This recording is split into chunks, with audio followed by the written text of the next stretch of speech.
Well, welcome to Colvin and Candice University Art Museum. And for our program in which we have our fabulous graduate students, the next generation of scholars.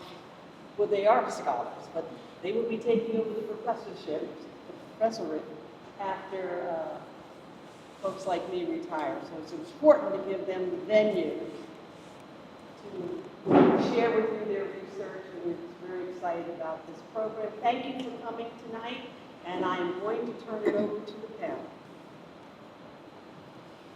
All right, good evening, everybody. Good evening. Thank you for joining us today. All right, sit tight because I've got some really great information to share with you in the first 10 minutes. Okay, my name is Lizette London, and I'm a Black feminist visual artist and second-year doctoral student in African American Studies at Emory University. My work explores the artistic, intellectual, and way-making aesthetic practices of Black queer women image makers and writers during the 20th century. I'm a proud graduate of NYU Gallatin and an even more proud graduate of Spelman College, where I received my BA, shout out, where I received my BA in Women's Studies.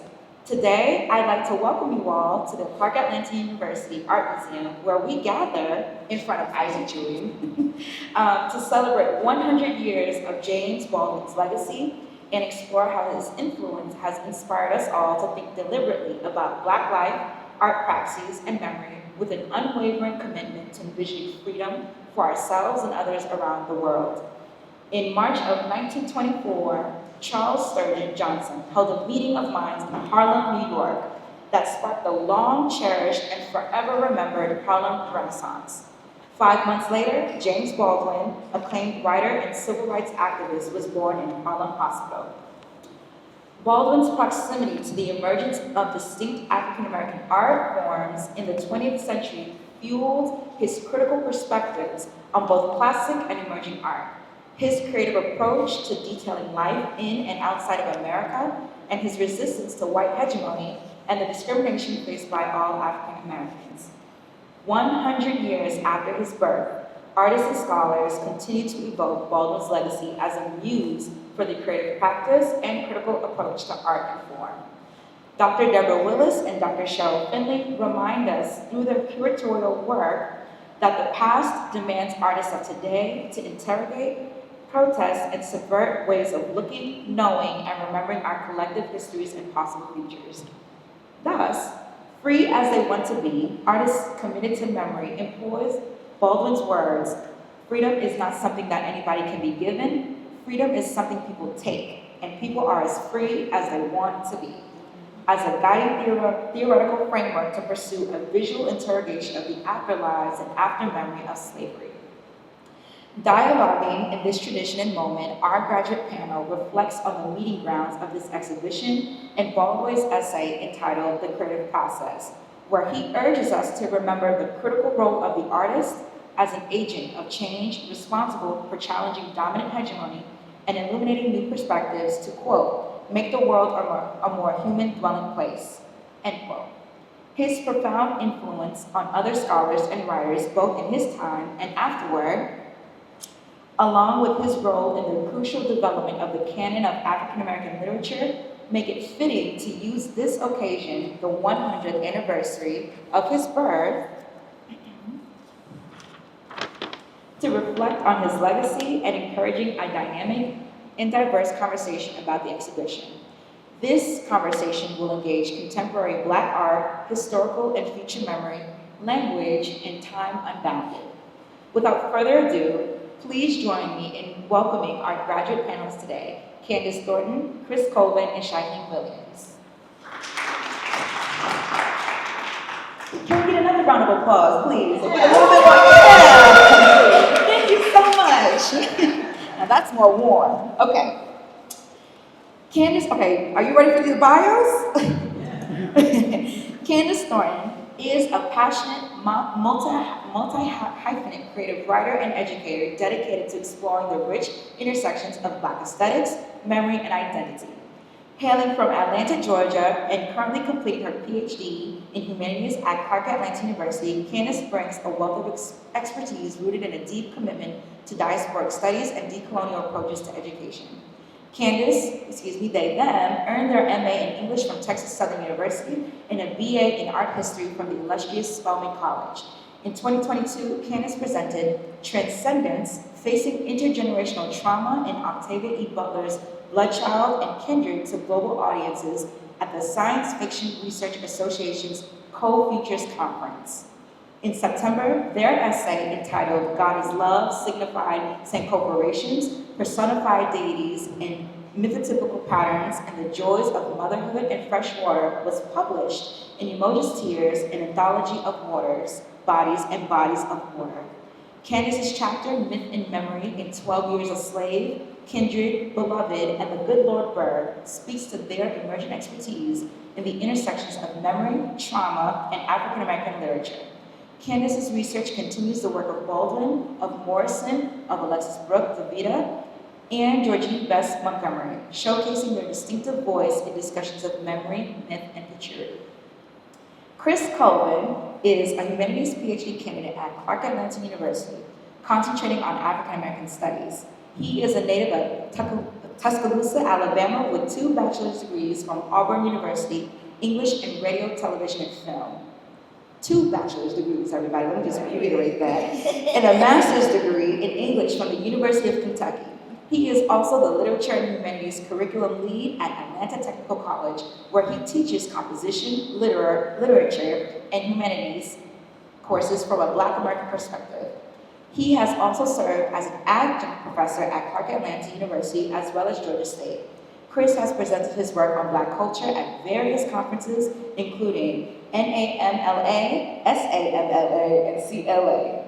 His particular research interests are historical and contemporary expressions of identity in African American literature, cinema, and popular culture. His larger dissertation project theorizes how remixing as an Africana aesthetic phenomenon can be used to reimagine Black identity and history from ancient Kemet to the 21st century. Shyheim Williams, a native of Oxford, North Carolina, hopes to enhance the experience of HBCU students in English classrooms through Black speculative fiction, critical digital pedagogy, and organic relationship building. He earned a Bachelor of Arts in Mass Communications with a minor in African American Literature from Winston-Salem State University, a Master of Arts in Writing Studies from St. Joseph's University with a doctoral degree with a concentration in rhetoric and composition and creative writing. He is currently pursuing his doctoral degree in humanities with a concentration in English from Clark Atlanta University. He has served as an adjunct professor of English at CAU and Morehouse College, where he taught composition and Black speculative fiction courses. Woo. Shyheim currently serves as the Digital Humanities Program Manager for the Clark Atlanta University Art Museum through a partnership with the National Museum of African American History and Culture. He is also a content creator on TikTok under the moniker Conjuring Literacy, where he talks about speculative fiction, popular culture, and higher education. His scholarly and social media work has led him to speak at several MLA conferences, the American Historical Association, the Clark Atlanta Writers Workshop, and Essence Fest. Thank you all for joining us today and for your willingness. All right, let's get to it. Okay, my first question for the night. As we sit here in this exhibition and we think about memory and the afterlives of slavery and the after-memory of slavery, and thinking through Baldwin's notion of freedom, can you all tell us a little bit of what you believe to be is the relationship between Baldwin's notion of freedom and memory as we understand it to be the sole objective of the artist committed to memory for this exhibition?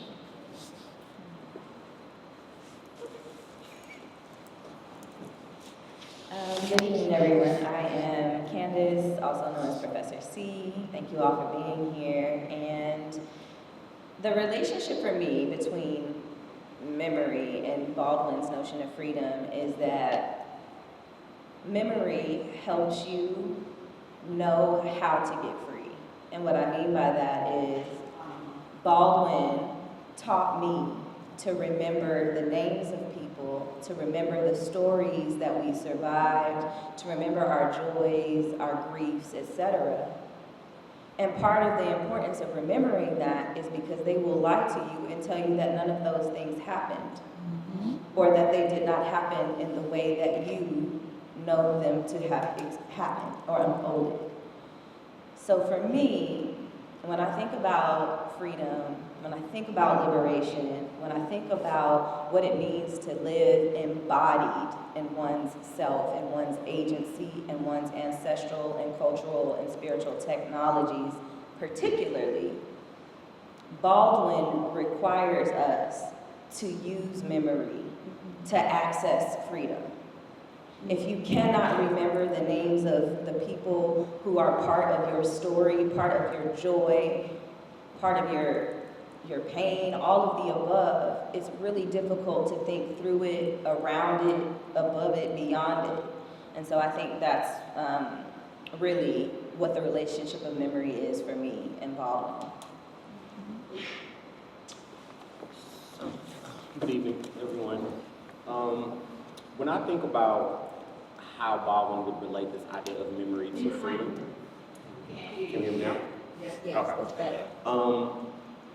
I'm taken to this quote that he gave in a 1960 Esquire's Writers Conference, where he talks about a writer's job essentially being attempting to discover America in a real sense. And he talks about this sort of being done by interrogating this collision between one's image of themselves and what one really is. And for me, the only way that that can sort of be interrogated is through memory, but not just through accessing memory, but questioning memory, questioning what we view as memory and what we view as history, and how those two, as Candice sort of pointed out, could be anything from a small untruth to a lie, right? And I feel like the only way that we can sort of get free is sort of stepping away from Baldwin, making that a writer's job, that's sort of being everyone's job, to sort of really understand who we are in a real sense and what our place in this country is in a real sense. By doing that, we have no choice but to sort of confront the different truths that come out in memory. And when we think about all of these different truths, again, it may be one truth for one person, it may be another truth for another person, but there's still one story to tell. And again, for Baldwin, I would argue that I don't think he feels as if that story has been told, and I feel as if it is our job to sort of continue that work. How y'all doing? I'm Shyheim. In that same vein, I think that Baldwin's notion of freedom is intimately attached with our ability to claim our identity and reclaim the memory of other people, not just for the sake of like remembering them, but to become a steward of it, which means taking care of it. If we're thinking about Sula by Toni Morrison, there was a quote where she says, "I am yours, so you are mine." And you are taking ownership of these people's identities, specifically thinking about free as they want to be as they're looking at archival material. When we go and we find these people in the archive, we don't want to just expose them to the violences for the sake of. So if someone, let's say we found somebody in the archive who was like on Columbus's ship, who was thrown overboard, we don't necessarily want to expose them to violences for the sake of violences. We understand that they were a victim of violence, but they also understood happiness, they understood sadness, they had betrayals, they had tears, they had hugs throughout their life. So we're trying to not just find what we are trying to like discover about them for our own means, but we are discovering their humanity. And when we're talking about freedom, specifically in his quote at the Esquire Writers Conference, he's not just talking about like the political freedoms to go and vote or to speak publicly. He's talking about our personal freedoms to go out in the world and do things. And we're talking about like Chris in his idea of the writer's role, Carol and Gerald talks about what the black writer's role is, and that is to contribute to the zero image that we have in media due to specifically black men in Carol and Gerald's article, but black humans in general. We are developing our identities in proxy to other people. And so when we are trying to discover memory, we have to do the work that provides a holistic history, a holistic memory that includes people beyond our moral foreground. So we're looking at our queer ancestors. We're looking at our ancestors who might have been a little bit promiscuous. These are all people who are important to the histories and our identity and development. Thank you all. In terms of the work, and as you said, Shyheim, discover memory and building on a fuller picture of kind of our histories, you all are taking up very serious interrogations with different research teams and interesting topics. And so in terms of thinking about extending Baldwin's legacies, us doing the work and the role of the artist, the role of the writer, and all of the artists that we're surrounded by today who are taking up memory in their own ways and refashioning what they believe to be an exploration of time and history. What pieces do you believe move theory into praxis? For me, in particular, there are about 5. There's The Storm, the Whirlwind, and the Earthquake by, I want to get the name right, I think it's Bisa Butler, in which she reimagines Douglas's front piece from My Bondage and My Freedom, but she reimagines it onto a quilt. And so for my work in particularly, where I discuss different maxims of remixing and look at Black cultural artifacts as remixes, when we think about something like a quilt is literally tattered pieces of clothing that are strung together to create something, or to create more or less a comforter, right? So it's the literal idea of taking something old and making something new with it and giving it a new purpose. And so to have this particular image sort of then being transposed in color on top of this quilt, for me, is a remix on top of a remix. When I look at Untitled number 4 by Catherine Oakley, in which we have the Black Lives Matter protesters reclaiming the Robert E. Lee monument and essentially putting graffiti all over it. For me, when I see that picture, that is actual remixing in action captured in an image. So not only do we have this monument being reappropriated, but we have these people who are essentially changing the landscape of American culture. We are taking an actual Confederate monument and saying, not only do we disagree with this, but we're going to reclaim it and give it a new message. So when I see things like that, when I see other images, there's also the Harriet Tubman piece by Lava Thompson, there's Equiano and Douglas by Omar Diop, where I see sort of these same things, where I see these famous Black people, not necessarily forgotten Black people, but people from our history, and having their images being reappropriated through art for an entirely new purpose, when in actuality that purpose is not even necessarily new, right? The function of these figures is exactly the same, and their functions in this art is exactly the same also.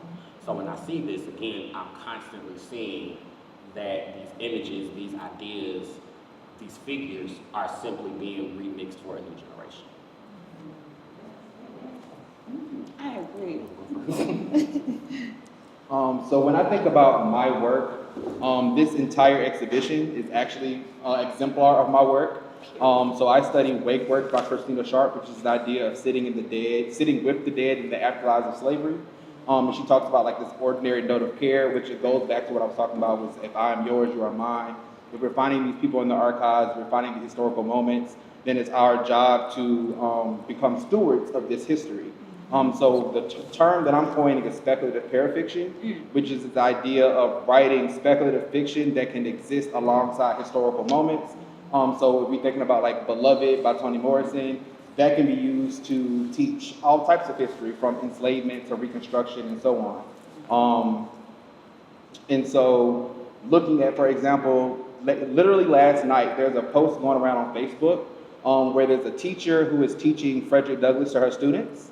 And she asked the question, should I be telling the story about how he mistreated his wife Anna and how he allowed her to remain illiterate, how he moved a white woman to the house, and how he cheated on her with multiple white women, right? And so she teaches young children, so I don't think necessarily she should probably be telling that story, especially thinking about like critical race theory and the approach to that. But if we look directly behind me at Woman of the Lake by Isaac Julian, this is a staging of Anna's portrait that she took with J.P. Ball. So this allows you, like, you look at her face, she looks a little somber, a little melancholy. So this image can just be something that is used in tandem when you're teaching Frederick Douglass. If you are going to talk about the treatment of his wife and what that might have done for the interiorities and the idiosyncrasies of her life, you can use this image to act alongside that lesson. And when I think about other pieces in the exhibition, specifically thinking about Levon Bell's sculpture, Sovereign. If you go into the other side of the exhibition, you'll see the sculpture with glass. That is telling the story about the first contact with Columbus. So when we're thinking about like the colonization of the indigenous islands and the peoples of those islands, we can use that sculpture again to have this larger conversation about different art forms, specifically transmedia texts that tell stories that go beyond like boring narratives that you might see in a nonfiction text. A lot of times from being a teacher across grade levels, my students aren't reading the history of African Americans from 1920 to 1930. They're not reading that. But they will read Beloved because everybody knows Americans love those stories.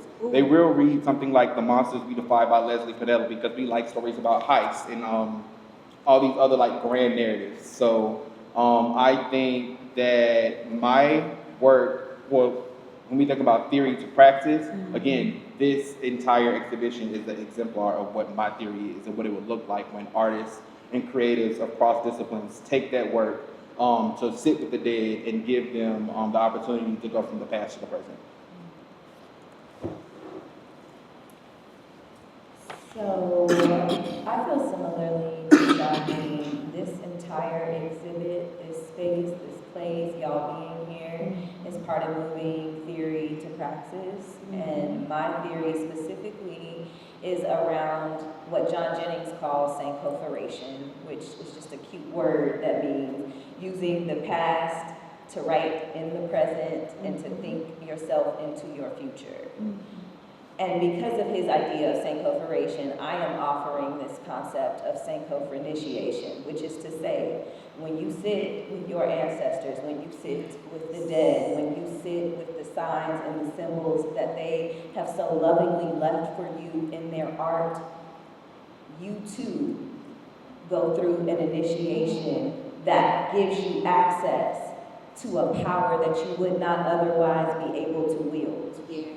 Yeah. And so being here in this museum and learning to see beyond what you recognize, learning to hear beyond what you have been taught to listen for, that is sancophorinitiation.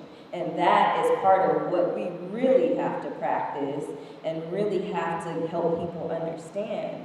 Because if we are trying to think through systemic oppression, if we are trying to think through histories and herstories and theirstories where people have been misrepresented and mischaracterized, it is work to show up. Yeah. It is work to be curious.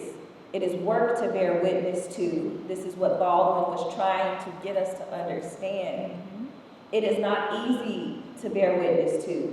It is not easy to testify about the things, the true nature of things as we experience them. And so for me, one of the pieces that really helps me move from theory to praxis is Sheila Pre-Bright's. Her work is right over there, but it is. Point to it. Look, right around the corner, right there. So there are a few pieces, and I'm going to read the titles. The first one is Vital. The second is Stone Mountain. The third is The Carving. Then The Rope. Followed by Cotton. And this series is called The Invisible Empire. And so when I experienced those pieces specifically, and I shared this with my student Nina, the Bible piece gets me every time I'm in here. The first time I saw it, I had to stop, and I found it a lot of things, but it was an act of sancophorinitiation because I had to stand in front of this photograph with this biblical passage, and it's in black and white. And I'm no longer a Christian, and that is an important thing for me to think through as I think about what liberation is.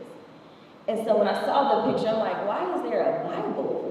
What is this? And the first question I had when I looked directly at it is, before you can look at the scripture, you have to look at yourself, because the way that the glass flashes back, you see your reflection. So I'm like, dang, I gotta sit here and look at myself in the scripture, but what is the scripture and what y'all trying to get me to understand? It's the sancophorinitiation. All right, I say all that to say, moving from theory to practice is me knowing it's work to show up, it's work to ask the question, it's work to sit in the discomfort of whatever comes up when you're sitting in the curiosity. So the scripture that's on there, I hope you go read it. And I hope you ask the question, why was this the scripture? I want to know seriously, like, how did you all get to your different spaces to theorize these different themes and topics of remixing, of speculative parafiction, of saying corporation, initiation?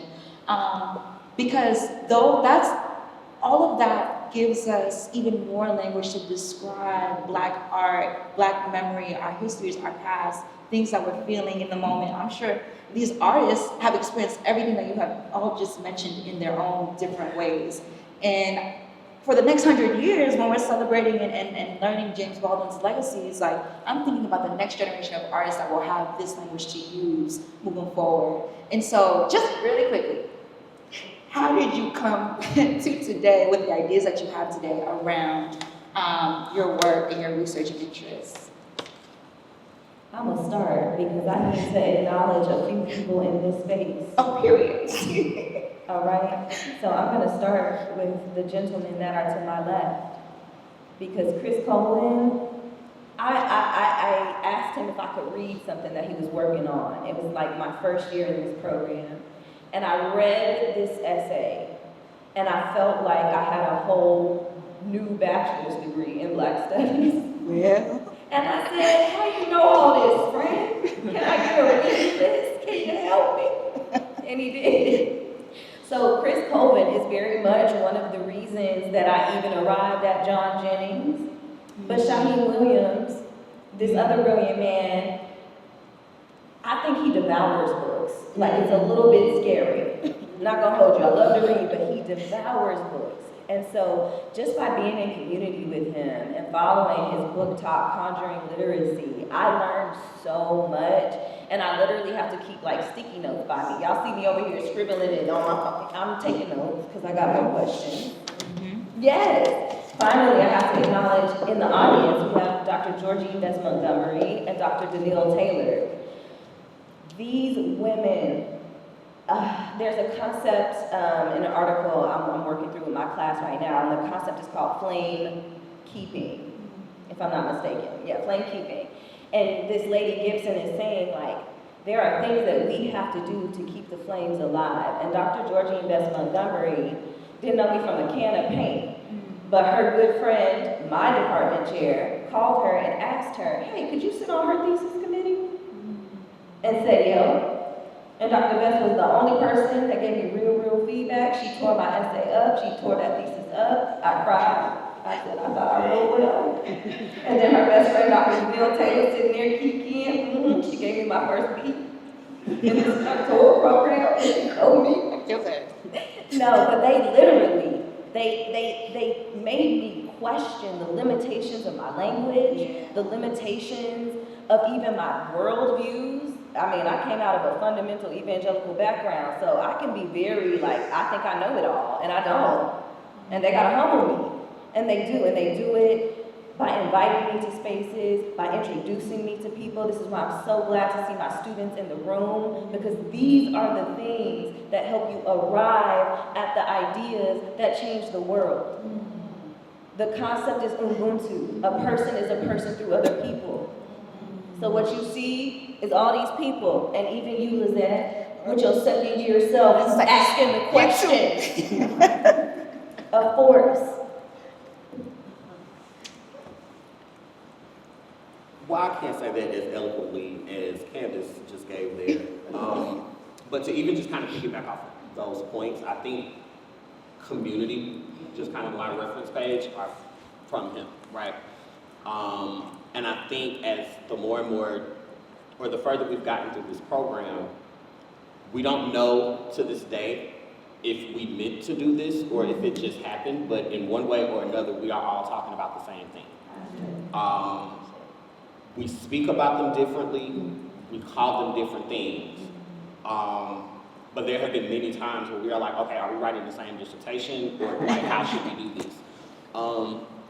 But even when I speak of it in that way, it again takes me back to not only the necessity of community, and especially when we think about the necessity of community in academia, when we think about the necessity of community in art, like we know lonely artists, but no artist is without a community.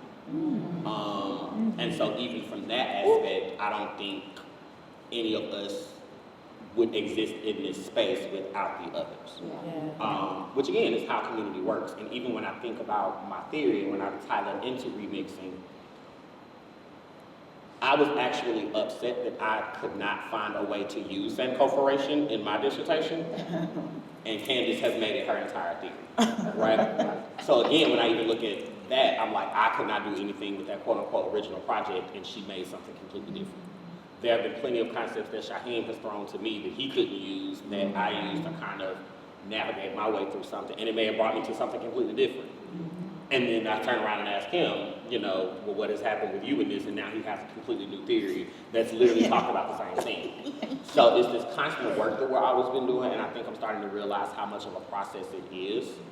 And again, even just tying it back to my work, that to me looks like we're just remixing what the other person is saying. So, same things.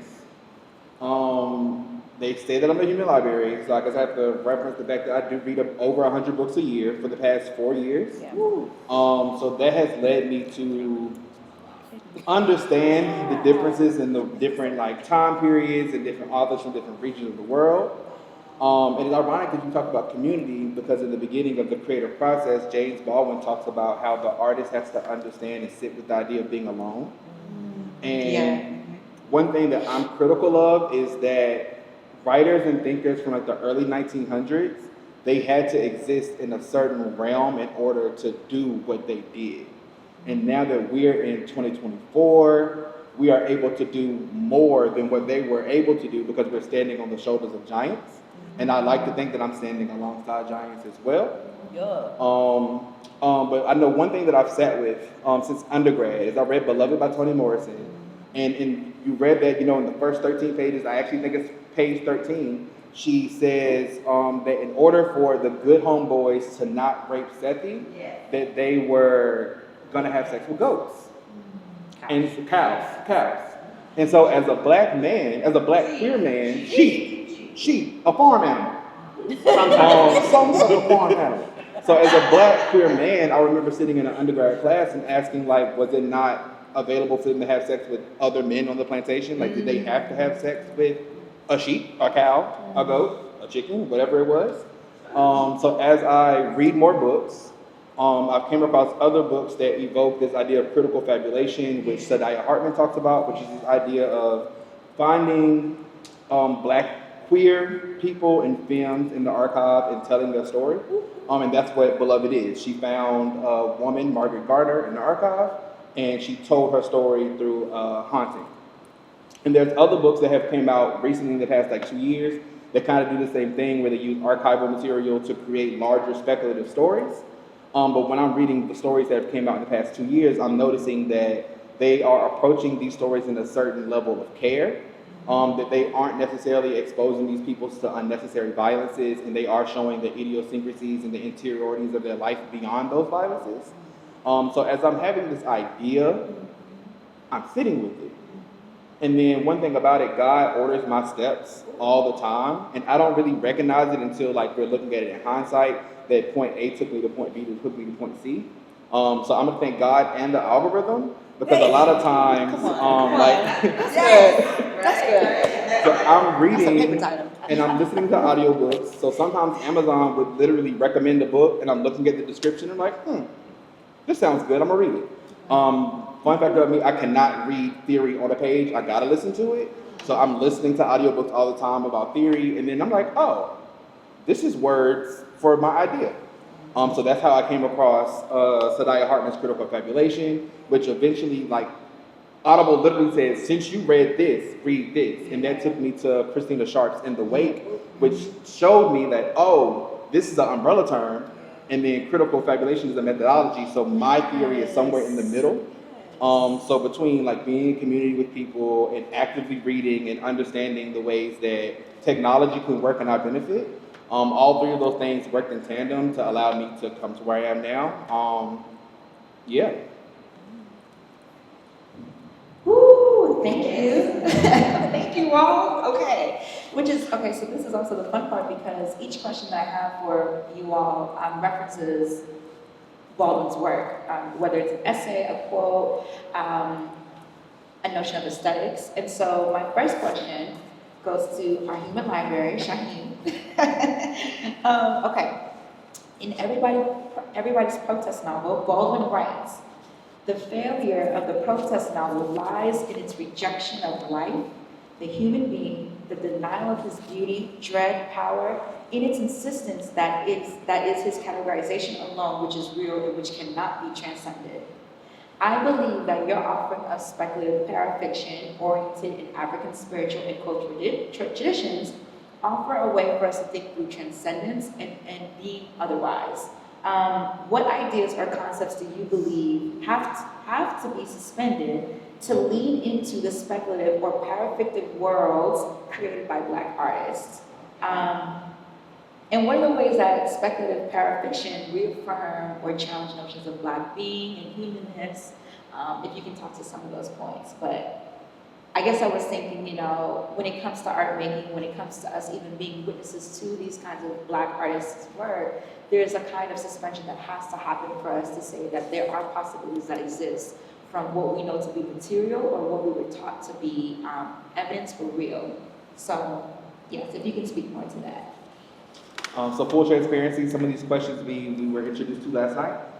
So I've been racking my brain trying to think, how do I encapsulate all the things that I can say to answer this question? And I think the first thing I can do is talk about a short story that, again, turned theory into practice. So one of my friends, Yvette Ngovu, who wrote a short story collection called Drinking from Graveyard Wells, which is a series of Afro-surrealist horror stories. One of the specific stories is about a scientist. So she's in her doctoral program to do some type of science, it's never identified. But she's having blackouts. And when she's blacking out, she's seeing this dark-skinned, clearly African woman with an axe. So she's going to medical doctors asking like what's going on, like what type of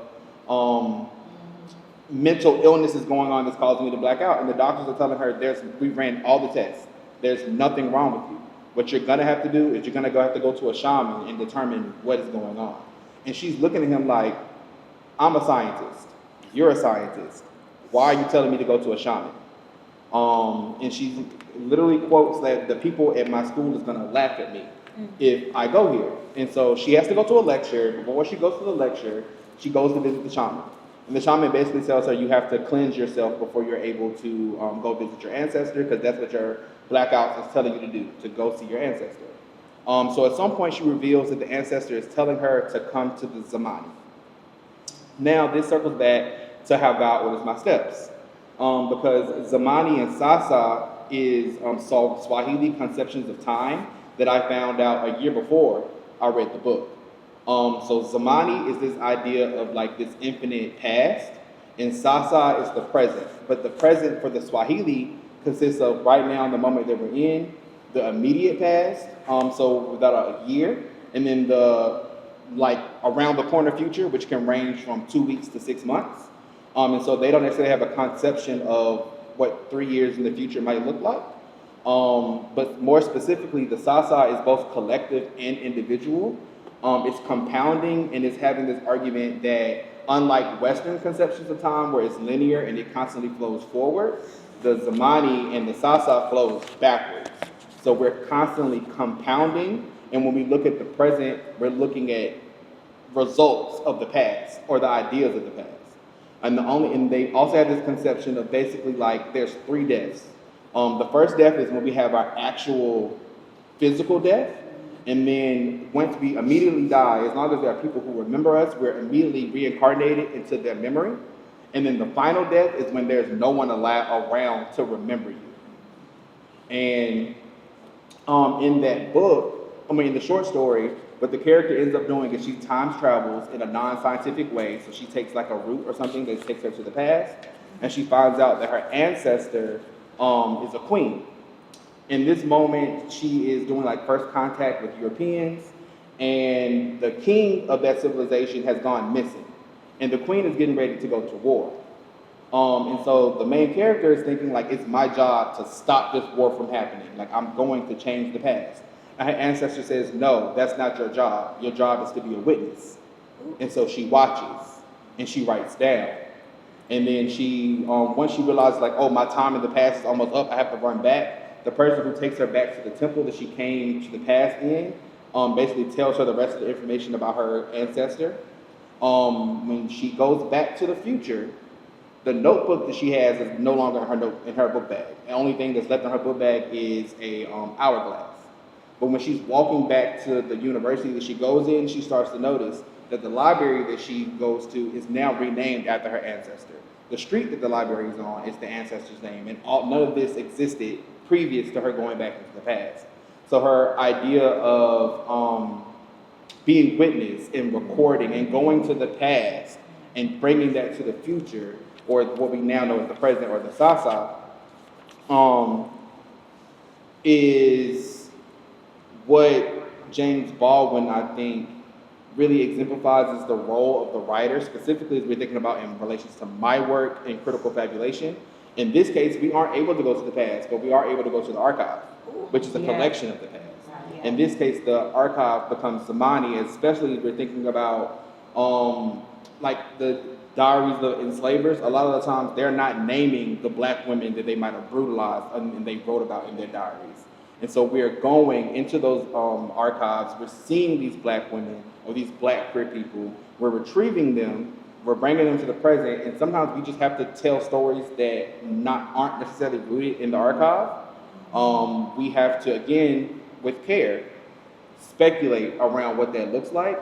Sadaya Hartman does that in her book, Beautiful Experiments, but she doesn't do it in the way that speculative fiction, the genre, does. And so what I'm really curious about is if we take these historical information and then we root it in speculative fiction, which is the umbrella term for sci-fi, fantasy, alternate history, and horror. So let's say, for instance, if we find a black queer person in the archive, one story that I've actually been thinking about writing is, I found out that Langston Hughes had visited my hometown. And there's a lot of stories about like vampires existing in my hometown.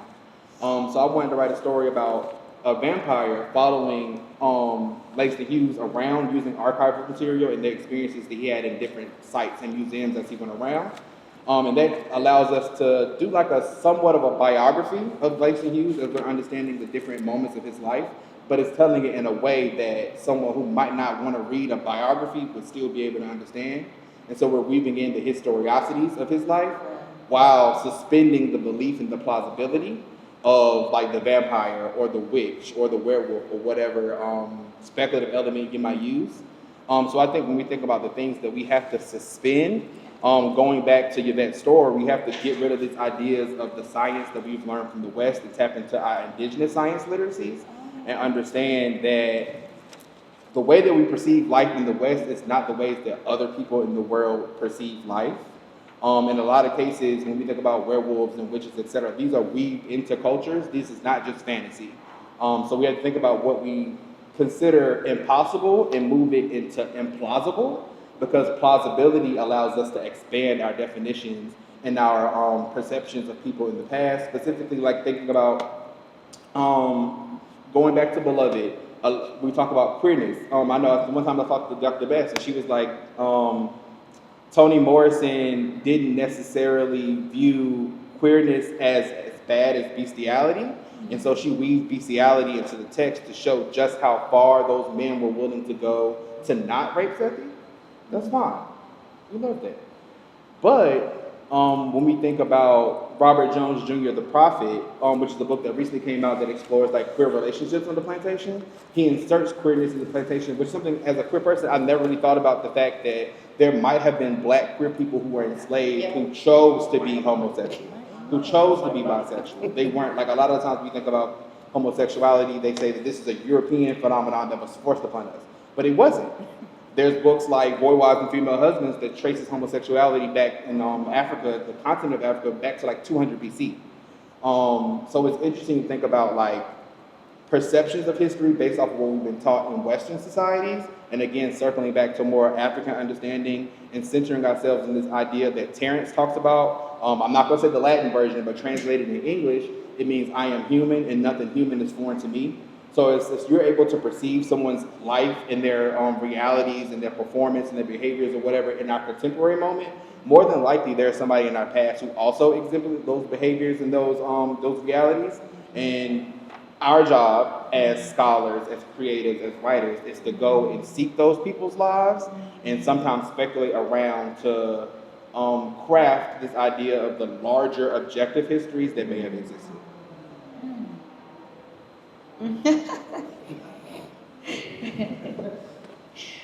Well, okay, my next question is for Chris. Thinking alongside Baldwin when he writes, a language comes into existence by means of brutal necessity, and the rules of the language are dictated by what the language must convey. Do you think Black art in its various remixed iterations, going back to your gorgeous research, create openings for new languages to emerge? And if so, what do you think is the distinct value of having new languages emerge from Black art specifically? Should we consider alternative notions of language? So, as we discussed, or as Shyheim discussed earlier, with these individual questions, I think we all had our, what do we want to say with this? And I think the reason, and we talked about this last night, I think the reason that I really struggled with this question is, for me, and for anyone that knows me, as an English teacher, I love playing with semantics. Like, words are important, words matter. And I think one of the things that I try to do in my research is to find sort of universal language that is as specific as possible, which sounds very contradictory. And so I think But it makes sense though, it really does, because Lorraine Hansberry talks about the specific being the universal as well, so you get to something. And I think even when I was posed with this question, one of the things that I sort of struggled with is sort of trying to find language for something that should be, or is intended to be, open to interpretation. And one of the things that again, as I started to think through this question, I started to think, how does it connect to these different works? And then more specifically, what my research is applying to it. When I came up with these different maxims of remixing, the three of which I call Sankofic, Sankofic, symbiotic, and speculative. With that word that we constantly keep throwing around. And so when I think about these things, again, the idea that we can go back to the past and take these artifacts and do something new with it in the future. When I think about Sankofic remixing. When I think about the idea of symbiotic remixing, it's taking these things and taking these different things and blending them together to create something new. And this idea of speculative remixing, where we are essentially filling in blanks or filling in gaps, or what Toni Morrison calls literary archaeology, and just kind of doing a little bit of guesswork with memory and history. And so when I think through these ideas and I think about language, when I think about these tenets of remixing, those are very specific ideas that I think when we look at sort of the trajectory of Black art, of Black culture, of Black history, it's easy to sort of group any type of artifact into one of those ideas. And so for me, that was kind of a way of really sort of creating new language, but not even necessarily creating new language, just sort of calling these things that we've already been doing, that we already recognize, that we already know, but just calling it something that really sort of fits into these sort of umbrella terms.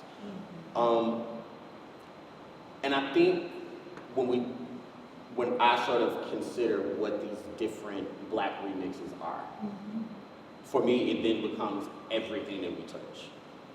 The Black church is a remix. Any type of Black music is a remix. Every piece of Black art that I can think about is a remix, right? Simply because of not necessarily what it is, but because of how it is done. And when we think about this process of remixing, when we think about this idea of sort of taking something original and when I say original, I put that term in quotation marks Well. because as Zora Neale Hurston said, nothing is original. Well. That the idea of mimicry is something that the Negro does not for the love of that actual object, but for the love of mimicry itself. So when I hear that, I'm like, well, black people just love remixing. So if Hurston said it, it's true. And so again, when I think about my attempt at sort of universalizing this language, it really just kind of shows how all of these black artifacts are intertextual, are sort of interdiscursive, are sort of always going to be interconnected. So when we think about how art and language are connected, for me, they work in the same way. I remember when we first started talking about this panel, we were figuring out what essays we were going to deal with. The one I chose was, if Black English isn't English, then tell me what is. And when I first started to look at that essay, which, if you're unfamiliar with it, he's essentially critiquing the idea that Black English is not a language, and is simply saying that because of how language works and what Black people have been through, it has no choice but to be a language. And so for me, when I took that essay, I replaced the word English and replaced the word language with art. And when I read it, nothing was different. Every sort of idea remained the same. And so for me, that kind of sort of proves that, again, not only are language and art influencing one another, but it sort of does this in every sort of asset of Black life. So I don't necessarily think that we're creating new language. We're just essentially remixing language. We're taking these same ideas and kind of figuring out how else to talk about them. And when we look at this at art, I know a lot of times, which is again what we struggled with last night, well, how do we define language? What are we calling language? Are we literally just saying the words that we have with each other, the way that, or are we simply talking about the ways that we figure out how to communicate? And even Candice brought up, we should probably not necessarily think about it as words or speech, but as the idea of semiotics and symbols. And so when I think about a lot of these pictures, again, visually, they're nothing but symbols. Even going back to the Untitled Number 4 piece, you might not know who Robert E. Lee is, right? You might not know what any of the things that are actually written on that graffiti actually means. But when you see that picture with that Black art on top of that white monument, you know exactly what it means. And with the context in and of itself, you know exactly why it exists. And so for me, you don't need language in the sense of words. You just need to understand the thing that's being expressed. And so whether we try to find the words or not, I think the symbolic image is probably what I would say is the most important aspect. Thank you. Okay, moving to Candice. Candice talks about Black aesthetics and Baldwin aesthetics. It is said that the function of Black aesthetics transcends time and medium.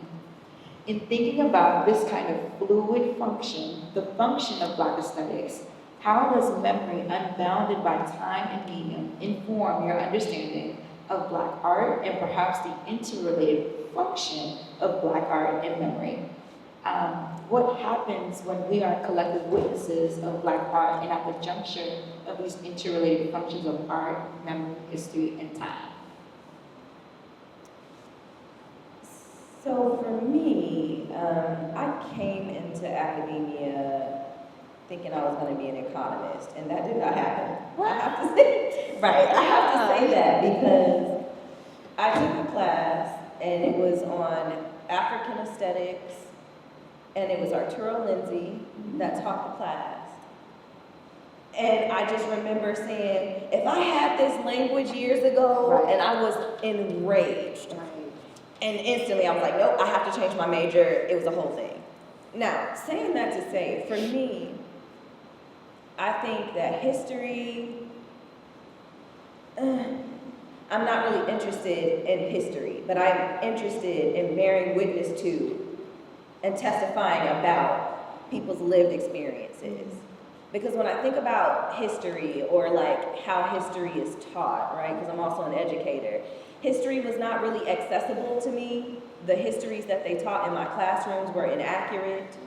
And when I tried to get clarifications about that, you know, it just wasn't a thing. So saying all of this to say, as it relates to Black aesthetics, creating in any form or fashion, thinking, existing, loving, for me, the very function of it is to bear witness to and to testify about your existence. Because your very existence is something that, for many, is a problem. When you live in systems that are informed by anti-Black racism, which is the byproduct of white supremacist delusion or imagination, whatever you want to call it, you just get lost in their machinations. So for me, I want Black folks, I want folks across the world to understand paying attention first and bearing witness to what is happening. That is what Baldwin was asking us to do. One of the things I was thinking about and trying to respond to this question is in his documentary, which is based on the book that he was writing. The book's title was going to be Remember the House. And this book was literally him trying to write about Medgar Evans and Martin Luther King Jr. and Malcolm X, and how their three lives were so different but so important, and what it was that they wanted folks to learn from their politics. And I just remember him saying, I'm writing through the assassinations. And that really, it was jarring, like writing through. What does that even, how do I make sense of that? Because for me, thinking about time, and thank you, Shyheim, the Human Library, for all of the other words, for me to think about time in different ways. I think that Black creatives, Black folks, and Black aesthetics is important because we have to document what's happening. We have to control, not even control, I don't like that word. We have to inform the narratives about ourselves. Yes. And I don't want in the next 100 years for the descendants of my people to think that critical race theory was wrong, or that Americans don't have critical thinking capabilities, or that Americans don't care about the condition of the world, that we don't care about the condition of our environment, etc. So with art and memory, for me, art is anything that you create. And I know there are some gatekeepers that will say, no, that's not actually accurate, but for me, art is what you create. And you are creating it because there is a need for it to exist. Whether or not you understand what that reason is, it needs to exist. So I ask people to study Baldwin. I ask people to practice memory. I ask people to practice Morrison's rememory, and now we got Sankofic and symbiotic and Sankoferation, and we have all this language to help us do that. And that's really what I'm asking us to do, because when we are the collective witnesses of what's going on, we get to influence what's happening. We don't have to let these other people tell our stories for us. I just want to make sure I didn't leave anything else out. History and time. Oh yes, and then the last thing about it, time. I just hope that when you leave this panel tonight, you start reading and learning about other temporalities and ways of perceiving time. Because as things are going right now, in today's time, it feels a little impossible to exist. And I'm saying this as a queer, gender expansive, disabled person who is like, what's gonna happen now, right? But again, remembering, honoring the stories and experiences of the folks who came before us, and remembering we come from people who did a whole lot more with a whole lot less. Yeah, that's been my affirmation as of lately. Like, you know what, I got a little too many resources for me to be feeling afraid. Let me go ahead and lean in and remember. Let me remember. And that's all I got. Thank you. I have two more questions. Well, speaking of Uncle Baldwin, how do you think James Baldwin would respond to your work? Yeah, 30. Sure.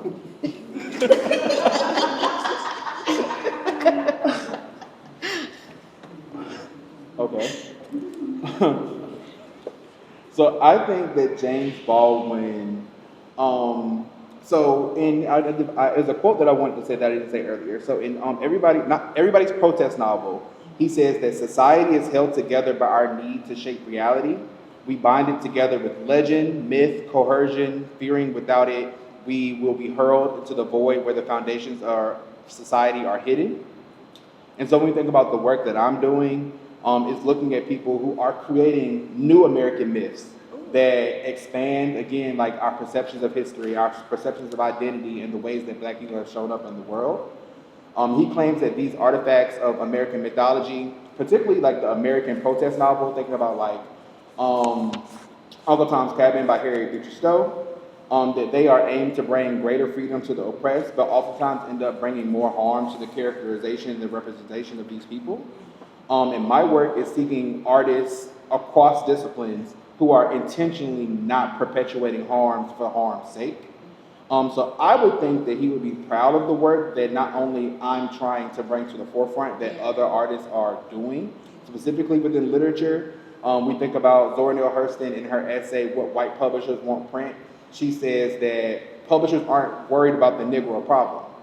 And so a lot of the times when they are publishing books, specifically during their era, they're writing books or they're publishing books that are catering to white sensibilities about them being guilt-free about their existence and the things they perpetuated against us. But again, like I'm a book influencer, I'm an editor, I'm a developmental editor, I'm doing a lot more things in the publishing world now. And I don't know if y'all are like actively reading, but there are a lot of books that are eating white people up coming out nowadays, coming from white publishers. To do a little side plug, so tonight I'm actually talking to Sibo Campbell, the author of Sky Full of Elephants. Sky Full of Elephants is a book that imagines what does Blackness mean in a world where whiteness no longer exists. The premise of the book is that every white person in America has now walked into the nearest body of water and killed themselves. So there's literally nothing but Black people and others, some people who are white presenting, but according to the 1% rule are still Black, who exist. And throughout that book, we're kind of exploring the issues that white people have perpetuated against us. The main character is a victim of a false accusation of a rape. And so he meets his daughter, who is a result of the relationship of the woman he allegedly raped. And as I talked to Sibo before, I'm just like, how did you get this through a publishing house? Like, why white person being okay with a book where white people no longer exist is kind of, I don't know. I don't know. And there's like other books like Chain Gang All-Stars by Nana Kwame Adjei-Brenyah, Futureland by H.D. Hunter, and literally a library full of them at this point. But there are a lot of books that, again, are challenging whiteness, that are coming from white publishers. So what does that mean? Like, are they only publishing the books that exist that are still like catering to their sensibilities? Or are they lauding our Blackness and our ability to define ourselves in our own way? I talked to Nana Adjei-Brenyah at Essence Fest, and one of my first questions was, what does it mean to write the book that you wrote? And having a white publisher, like, what was the editing process? I don't know if y'all know what the process is like, but a lot of people write very radical books, and the radicalness is written out of it in the editing process. But his book, he said they didn't touch it. He wrote it, they didn't touch it. They let him publish it. So I think now James Baldwin will be proud of the ideas that are coming forth in publishing, and the work that scholars are doing to highlight the work that's coming out. So for me, I think Baldwin would particularly gravitate towards my idea of speculative remixing. In a lot of Baldwin's work, he does a lot of calls to action, right? He's always telling Black people to do something, but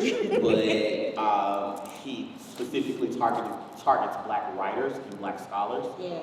And so that takes me back to two particular quotes. The one that I brought up earlier, where he talks about a writer's purpose is to discover America in a real sense.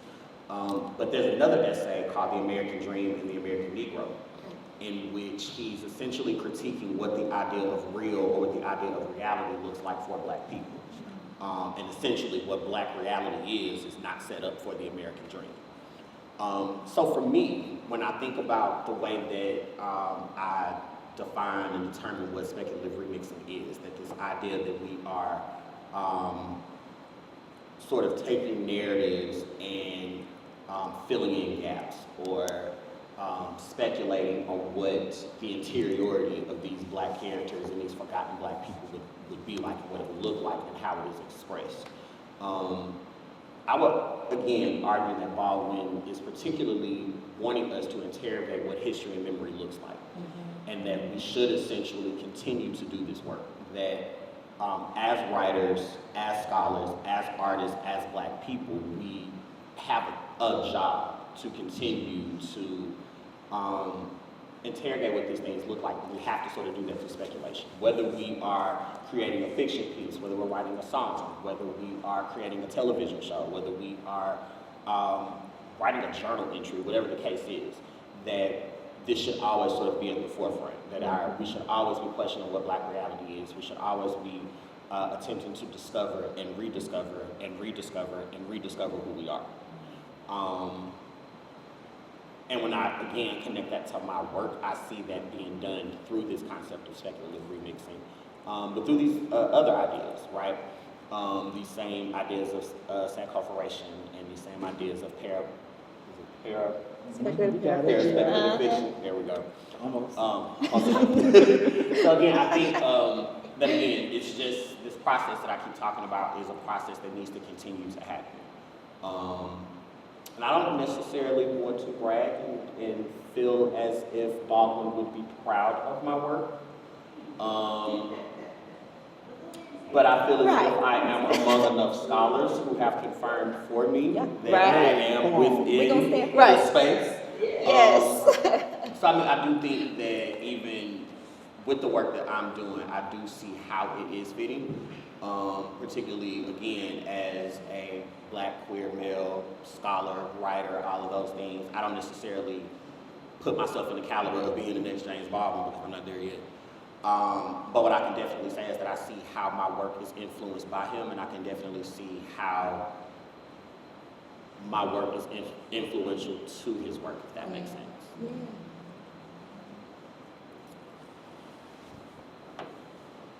I think that, well, first I'm gonna just say, I've been calling James Baldwin Uncle Jimmy for a long time. No, I did not know that man in life. However, I believe that part of sankoferation and sankoferentiation is that when you spend enough time with people's words, their interior thoughts, their passions, their fears, etc., you build a familial connection. And so I think that I am very deeply grateful for Uncle Jimmy, and to be able to sit in front of you all and to share his message and my message as well, to remember, to remember, to remember, to remember, is just more than I actually have words for. But I really do believe that he would be amused by the sankoferentiation. I can imagine him in my mind as I'm saying this word and him being like, here we go. Do you have another word for this? And then I have to give him a little pushback because Uncle Jimmy, that's the word I chose. Right. Thank you. And you said I'm smart, so thank you. But I also think that he would probably be critical of some of the things that I'm still trying to think through and around, especially as it relates. I think we are very aligned when we talk about the mythology of American consciousness. We are locked in there. But then I definitely have some deviations, and I think that he would hold my questions with care, just like I hold his questions with care. And I look forward to how even this panel and these questions facilitate more conversation with me and Uncle Jimmy in my mind, so that I can speculate and have some speculative, symbiotic, all of that. I want it. Yeah. Yes, okay, and our final question, and then we can open it up to the audience, perhaps? Okay. What would you want our generation, the next generation of Black artists, thinkers, everybody to take into the next 100 years, knowing and celebrating Uncle Jimmy's intellectual legacy? I said it already, but remember, and remember some more. Every day, see if you can remember a new ancestor's name. Every day, see if you can remember an important thing that happened to you and write it down somewhere and share it with somebody. That was very Sonia Sanchez of you. I love you. That is great. That is And when we're thinking about this idea of remembering, I want to also sit with James Baldwin's words that the truth is always at variance with what we wish to be. The human effort is to bring these two realities into a relationship resembling reconciliation. So when we think about Christina Sharp's work of In the Wake, she's asking us to sit in the wake, in the instance of like the wake of a ship. So that is like where the waves are coming as the ship goes by. We're sitting with the aftermath of enslavement. We're sitting in the aftermath of the civil rights movement. We're sitting in the aftermath of the Black Arts movement and all these other movements and the movements that are currently happening now. So as we're remembering, we're sitting with, which Candice actually exemplified as they talked about after this panel, still sitting with James Baldwin's words and interrogating the ways that they have in conversation with each other to do this kind of like necromantic conversation with talking with the dead, using the words they left behind with us. So I encourage you all and other artists to continue to do this kind of work, to not operate in a silo, to speak with our ancestors through their words or through their archives, and create new works that allow the people who are descending and coming after us to do the same things for us. So I'm going to essentially remix the things that they were saying, because we're all saying the same thing. But for me, there are two things that I want people to take away, and that is to not forget to critically think and not to forget to critically create. And when I say critically think, again, kind of bouncing back on the ideas of my colleagues here, we have to remember, we have to reconcile, but we also have to question, right? Again, I'm quick to say that I study history, but I'm not a historian.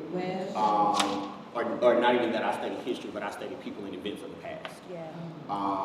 Because that's where the real meat of the stuff that we want to look at is located, right? We're not going to get it in history. We're not going to get it in, I'm not going to say any book, but we're not going to get it in most of the books that we have been presented with. There are lots of things that I was not exposed to until I brought myself to this little black school.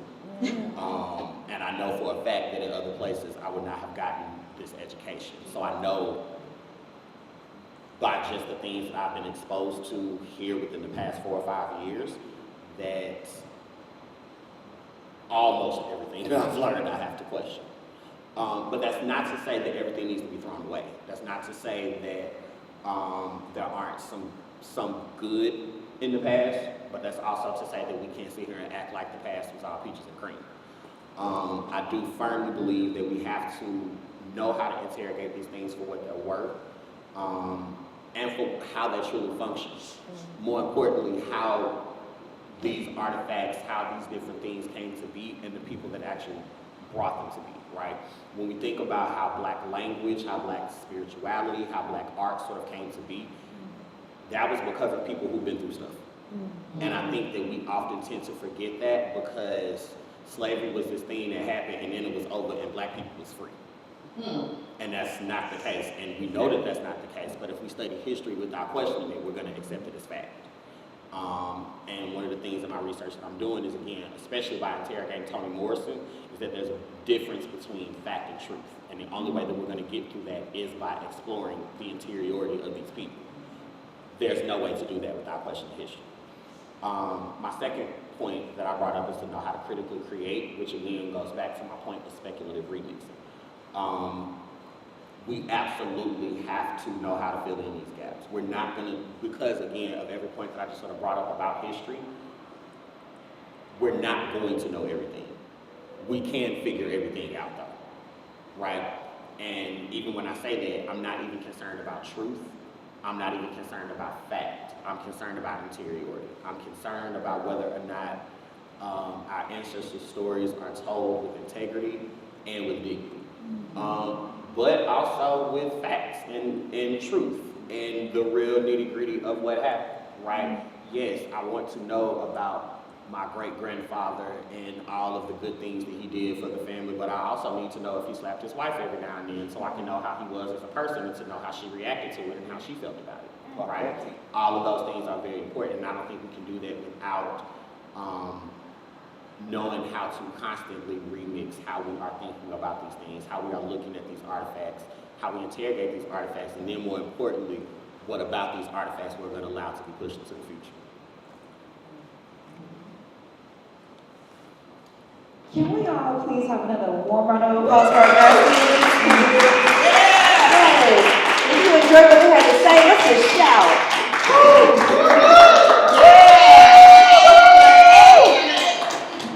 All right, does anybody have any questions for our beautiful